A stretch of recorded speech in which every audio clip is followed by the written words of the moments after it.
Hey, good morning. It is Tuesday, December 17th, and in this brief video that was spurred by one of our clients' questions, I'm going to share with you what it is that you can do to help your video marketing efforts in 2020. And we're going to provide both some context when it comes to what we used to be able to do and what we can do moving forward. And then I'm going to give you two platforms from which you can operate as well, meaning if we could take a look at one of these two platforms and see either one that makes sense for you, how to best use it. So let's first break it down between the two options basically when it comes to video marketing.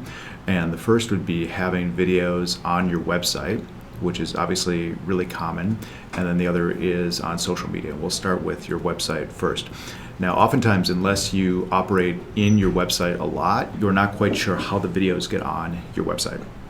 And more often than not, people think that our videos that we upload to our website are actually there hosted by your website, and that just doesn't make sense because oftentimes, unless you're a really big company, you're on what's called a shared server, and that means that it's not really good at sending video content from your website. So long story short, you need to embed the video on your website using something like YouTube or using something like Wistia or whatever video platform, Vimeo, whatever you choose.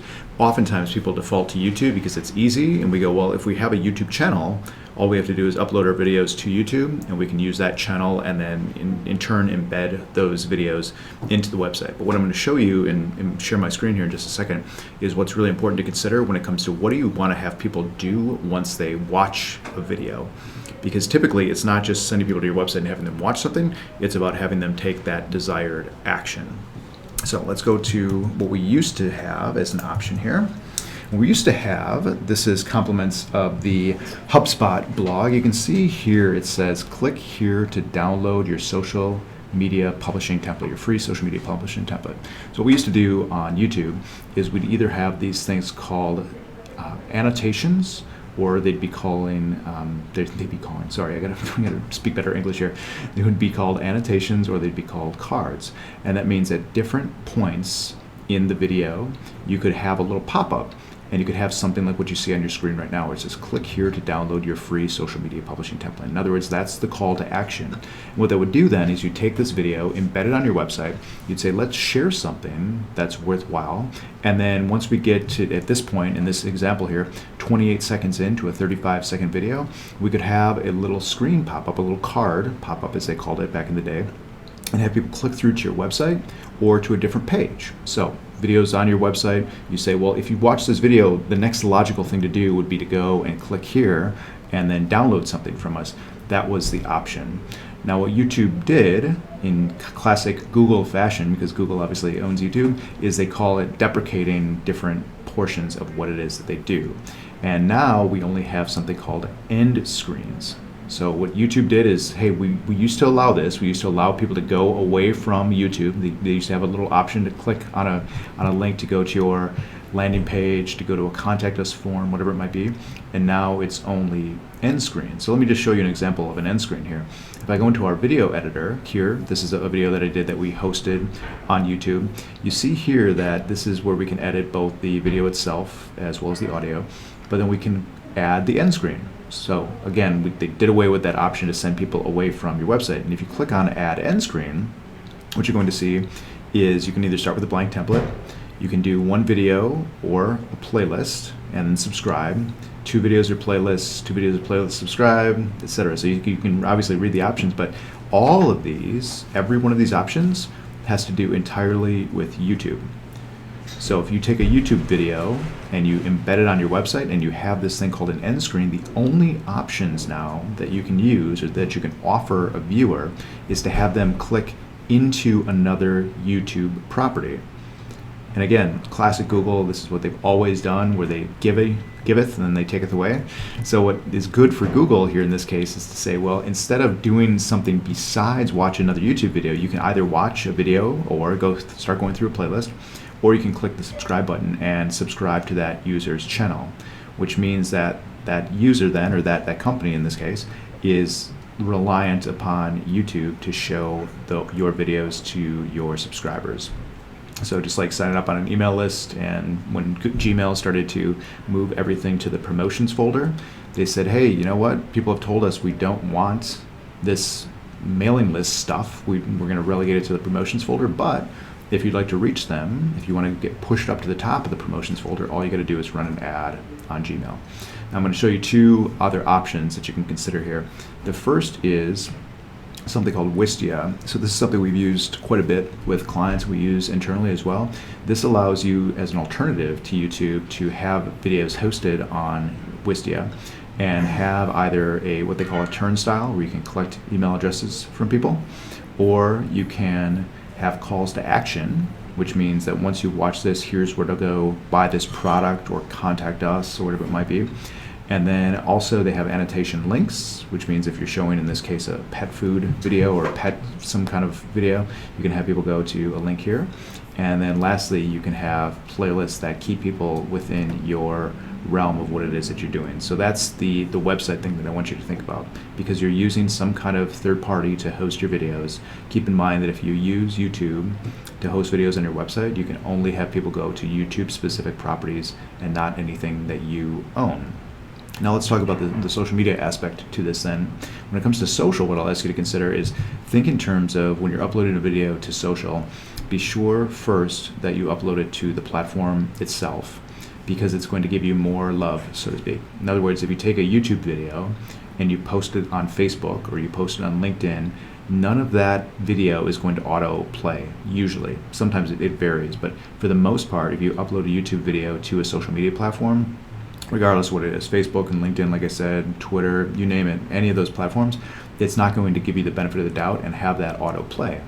Now, when you upload a video directly to the platform, like Facebook or LinkedIn or Twitter or wherever, it's going to, as people scroll through their feeds, they're going to see that video start. And if you have a good beginning, and certainly if you have some kind of closed captioning in it, where you have the visual depiction of what people are saying so they don't have to turn on the sound, that's going to retain that viewer for longer, which is a really great thing for you. Now, these social media platforms go a step further, and now I'm going to link in YouTube again with this, is that especially with Facebook, and now with YouTube as well, is that as people watch videos, they start to populate an audience for you. Now, this is really important, because what we used to have as the case back in the day with digital marketing, is people would either click or they wouldn't click.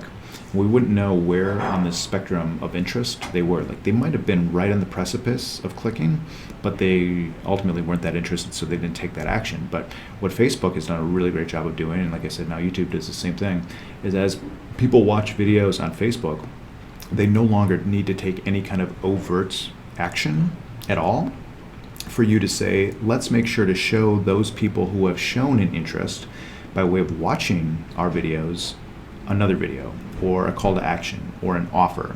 Now, here's a slide of what it actually looks like. So what this looks like here within Facebook, so let me zoom in a little bit here, is if you go into custom audiences, and this is a little advanced, but if you've done any kind of Facebook advertising in the past, you're pretty familiar with this. Whoops. Okay, here we go. You'll see that if you go into custom audience, you'll see that there is an option here to create a list of people who have spent time watching your videos on either Facebook or Instagram, because obviously Facebook owns Instagram. And you can specify here that only those who have watched a certain either length or percentage of your video could start to populate an audience. Now, this is important because in talking to my pal Mike behind me, when it comes to both creating and editing videos, what he estimates from a 2-minute video that's fully animated, it's going to take between 25 and 40 hours, and a 1-hour shot of, meaning people, you actually filming people in person, for every hour shot, that equates to about 1 minute of finished video.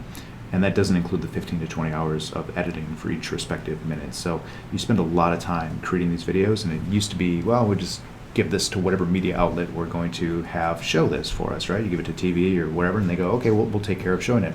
But now it's incumbent upon us to say, now that we have a video that's going to be something that we want to have people see, we need to do the placements as well. So we need to go onto the social media platforms or YouTube or whatever and make sure that we're getting those in front of the right people, because now the work is more on the back end after the video is created than creating the video itself. So within Facebook here, then what you can do is form up this audience after you show a video to a broad swath and say, as an example, let's just take people who have watched 50% of this video and show them something subsequent to that. So again, without them taking any overt action at all, you can ensure that they see something from you because they're effectively opting in just by way of giving that video their attention. So, takeaways for you in this realm is I want you to consider two big things. When it comes to hosting videos on your website, don't just rely on YouTube unless that's really all you want to have happen is when somebody goes to your website to watch a video and then no call to action afterwards. Or if you do that, if you decide to have a YouTube video, be sure that at the bottom of the video you have a big button that says learn more or contact us or whatever that desired call to action would be. So force that, if you will, into the platform. And then secondly, when you're doing any kind of videos posted to social media, be sure, especially with Facebook and YouTube, that you build out custom audiences to say those who have watched the video, let's make sure, or watched a portion of the video, let's make sure that they see something subsequent from us by way of showing us their interest. I hope this helps when it comes to your video marketing strategy in 2020, as well as the ROI associated with it. And please reach out if I or anybody on our team can be of any help to you. Hope you have a great Tuesday. Thanks for tuning in. See ya. Bye.